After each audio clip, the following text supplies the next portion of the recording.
Hi everyone, welcome back to my channel. And again, it's MNLG. But for today's vlog, allow me to introduce myself formally. I am Mr. MNLP Gamay.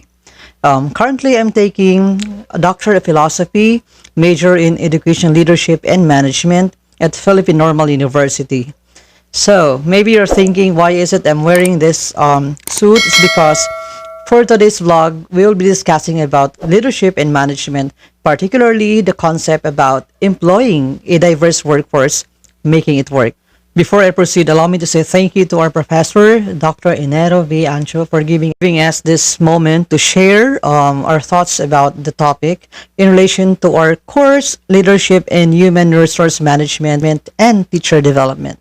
Alright, so the title itself, talking about diverse workforce, we're actually talking about also an organization. So let me first define what an organization is. Okay, an organization is a group of people who work together, like neighborhood, association, charity, a union, or a corporation. So why is it that I'm talking about organization? Because we mentioned a while ago about diverse workforce working together for a common goal or common vision, mission, or objectives. So that is the context about organization. And to give you the overview of the topic that I'm going to discuss, here are the objectives. So number 1, define diversity. Number 2, determine the parameters of diversity. Number 3, how to manage diversity. Number 4, advantages and disadvantages or challenges in a diverse workforce. And number 5 tips for building a strong and unified workforce. And that's it. Okay, so let me now go back to the discussion about employing a diverse workforce, making it work. So let me begin with defining what diversity is. Diversity is defined as a difference or variety. And based on the research, without differences or variety among people in the world, the ability to grow and learn would be limited. And diversities refers also to the similarities and differences among people in terms of age, gender, race, ethnicity, religion, sexual orientation, socioeconomic background, and capabilities and disabilities. Diversity also can be classified into 3 parameters or dimensions. We have primary dimensions, secondary dimensions, and tertiary dimensions. What are these dimensions that I'm referring with?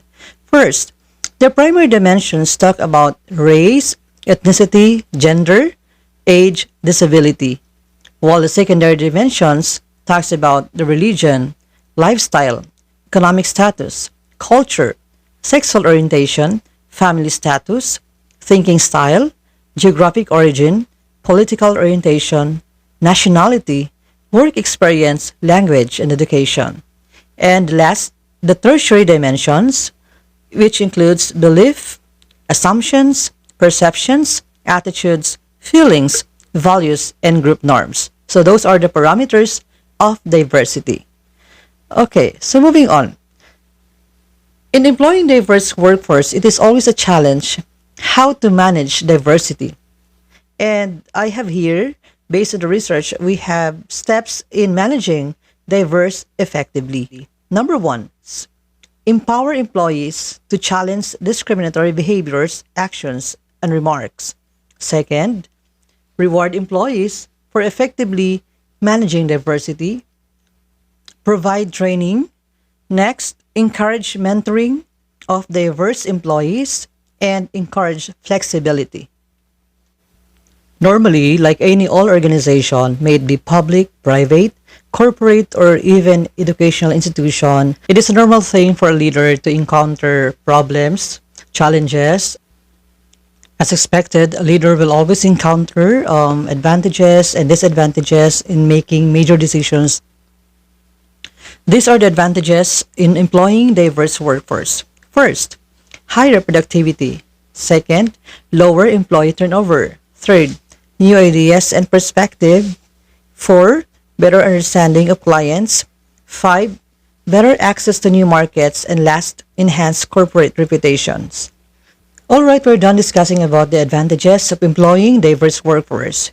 And in the other way around, we also have disadvantages or the challenges faced by a leader in employing diverse workforce. And number one here is that communication issues. Obviously, in a complex organization composed of different people, language can be a problem. It can be a barrier to communication, some because of different languages, dialects. So it's very hard for them to communicate with each other, resulting to communication issues. And number two, since it is a diverse workforce, we expect that there are a lot or too many opinions being raised in the organization. So ideas, perspective coming from different people, and may somehow result to conflict due to contradicting ideas and perceptions. Number three is hostility. This type of behavior is common to a complex organization. Sometimes you would feel that many of the workforce would somehow show disagreement or disapproval with your decisions. Sometimes will show unfriendly like behavior or warlike feeling, and the worst thing is that they would show a very aggressive behavior that could somehow disturb the behavior of the organization. And number four is diversity implementation challenges. So when you're going to impose some rules and regulations, so because of this complexity, it's always a challenge for a leader on how to establish rules and regulations in a diverse workforce. All right, based on my research, for you to be successful in employing a diverse workforce, here are the 5 tips for building a strong and unified workforce. Number 1, people perform better when they feel valued. Number 2, people react better to positive reinforcement than to intimidation or bullying. Number 3, people perform according to your expectation of them. Number 4, people inherently try to do a good job. No one ever sets out to be a poor performer. Number 5, when it comes to poor employee performance, we need to look at management first. Management is ultimately responsible for giving employees the information, tools, and guidance they need to get the job done. So, those are the 5 tips in building a strong and unified workforce.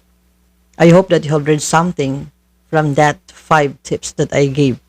Okay, and to sum it up, let me read this. No workplace is inclusive simply because it is diverse.